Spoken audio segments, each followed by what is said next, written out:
Hello everyone, welcome to my channel. Today we're doing a reading for sign of Leo, and keep in mind that this will not resonate for every Leo.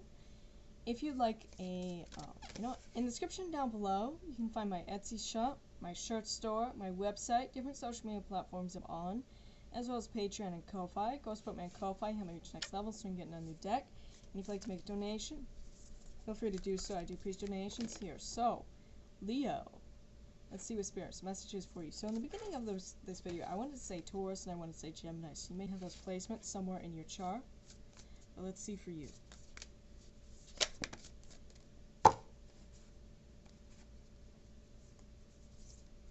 Number 41 with Thor. Thor as the being you're connecting with right now. Number 16. 24. We have number 34 with Scotty. Alright, so let's have a look at your cards. Starting with number 16 first.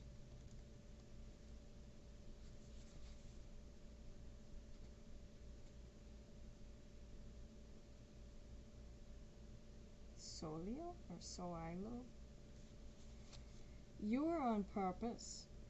You are on the right path. You may need to leave others behind to reach your goal. Truth is right in front of you, should you choose to see it. You may have experienced dark times, but your future is bright. I turn my face towards the sun, and the path stretches out in front of me. I have learned the truth. It is a solitary thing, but brightly it shines. Right action it is. I am Silo. I don't know how to exactly say that word. It says, it is ruin of the sun. Soul, as the sun illuminates all. This rune concerns itself with revealing the truth. Truth regarding personal purpose and intent. Truth within oneself and truth in the discernment of information and speech. In the absence of writing contracts, the Vikings' word was their truth and their bond. Truth is one of the 9 virtues mentioned in the Eddas, where people are warned about setting and breaking false trust. To ancient Norse, the word had real currency and worth. Being truthful or not could be the difference between surviving or not. This rune asks us to consider whether or not we are being true to ourselves, whether or not we are following our true path. Are we living according to the standards of others rather than our own? Does our work take full advantage of our inherent gifts? Or are we hiding under the light under a basket? Have we put a mask on to hide our truest self, lest it be seen or damaged further? How closely are we in living accordance with who we are? Number 24.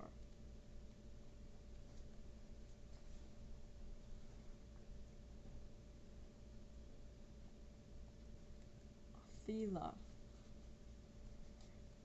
Equilibrium. Things will stay as they are. We are rich if we have our family, our friends, and our health. Ancestral energy becomes important. A gift of inheritance may be forthcoming. I am the result of 1,000 lifetimes of love, of bravery, of fears, or of tears, of joy, of skills, of connection. The bloodlines that flow, I'm of Thela. For Vikings, ancestor worship was an important aspect of their spiritual tradition. Forebears and bloodlines were a very important part of the Vikings' identity and contributed to their sense of inherent power. Alright, so I feel like there's going to be something like truth, right? You're going to be going on your true path, and I feel like that's with your ancestors. That's like communicating with your ancestors, working with your ancestors, learning more about your ancestral line.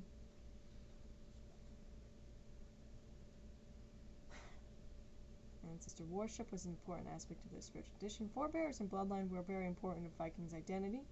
Contributed to their sense of inherent power. Descendants kept particular beloved ancestors alive by naming children after them. The Norse also prayed to ancestors for guidance and kept their burial mounds well tended. The dead were often buried near to the living so as to keep them close to their families.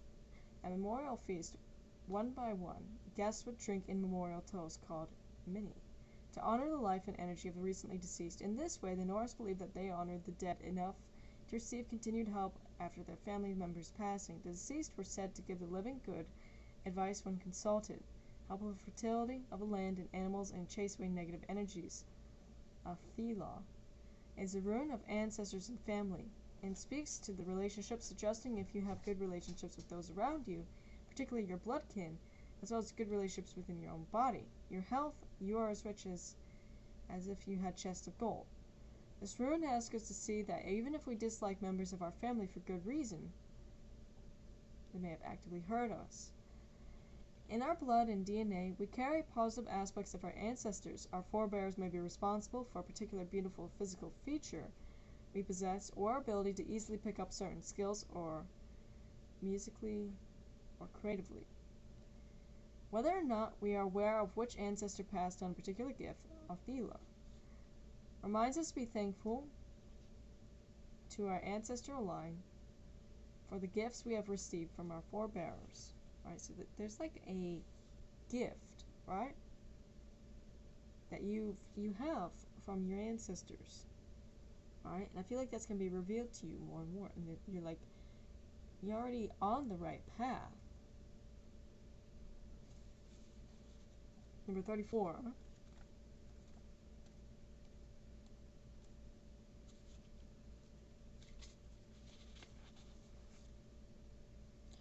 Says, know yourself. It is most important of life's work. Express your independence. Let authenticity be your guide. Compromise is part of every relationship, but when one compromise pushes you to be someone you're not, a change should be made. There's an easier way to do things. Speak plainly. The horizon brings me joy. There is so much to discover. Unfettered by what is not mine, I speak my truth, and I am heard and heeded. I sing along with my wolves. In harmony, I am myself. Skadi is a Norse goddess best known in the mountainous parts of the region.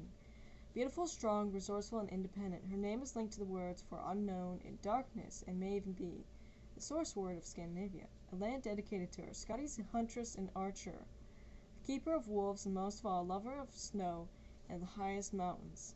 Mythos tells us that once married to a husband, she demanded from the other gods as compensation for the death of her beloved father. Skadi tried to live in her new husband's house. Her husband was a sea god and lived on an island crashing with waves and smelling of seaweed. The incessant sound of the ocean and screeching of seabirds was too much for Skadi, who was used to the soft silence of snow and the howling of her wolves. When she spoke of missing her true home and her desire to be independent, her husband agreed to try alternating homes for 9 days. When dividing their time between Noten and I don't know how to say that other word, but it didn't work out. They decided to live apart but stayed married. Skadi then returned to her beloved mountains where she hunted from her skis, which she, the Gaul, invented. The Norse asked Skadi for protection on winter journeys, for success in hunting, and for survival in harsh times.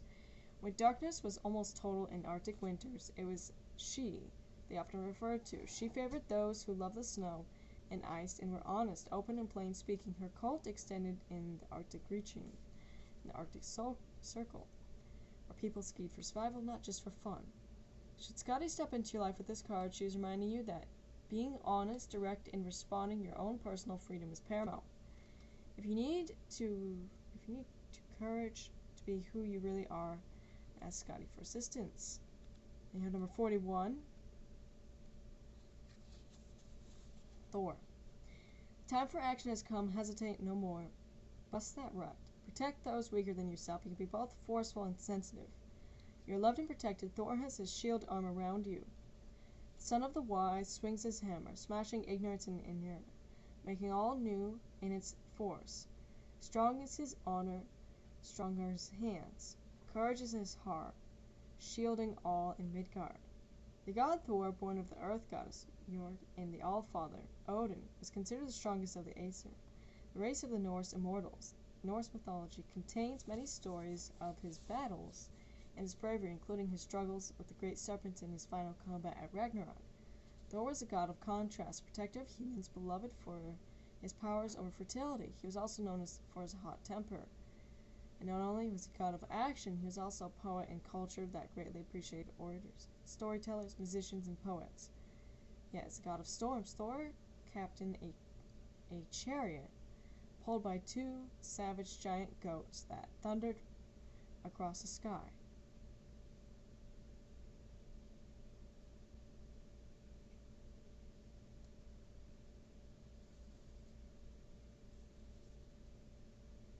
Today we can look to Thor's energy when we need to take real action. He's a brilliant rut buster. If you feel inert, tired, or frustrated that things are not manifesting, call upon Thor and his mighty hammer to smash a way through. He is protective of his own. You can feel safe knowing that Thor's might will shield you as you move ahead into the unknown. So these gods actually might be part of your ancestral line, Leo. But if you feel like, alright, so going down your own path, being true to yourself is a big message, but if you feel like you really need like a push, a breakthrough, something will happen, call upon Thor here. It will make the way clear. Alright? So, let's get some runes and charms to yourself.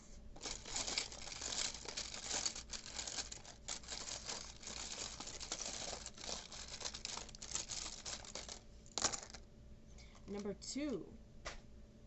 Alright, so number 2 can have meanings and significance to you. We have these two dragon lovers, one being fire, the other being water, that can signify relationships for you now or in the future. It can be with the water signs and with water placements in their chart. We have this moon beetle. Alright, so connecting with the moon. The moon is connecting with psychic abilities, all that good stuff there. We have Serapis Bay, which is Sun Master of Light, which you're connecting to. We have Justice and Authority. You know, there's stillness. So, Leo, that's all I have for you. And like I said, go in the description down below. You can find my Etsy shop. Going to go buy something. Would really appreciate that. You can find my Ko-Fi. Go support me on there. And if you'd like to make a donation, feel free to do so. I do appreciate donations here. If you want to see more content, don't forget to subscribe. Bye, guys.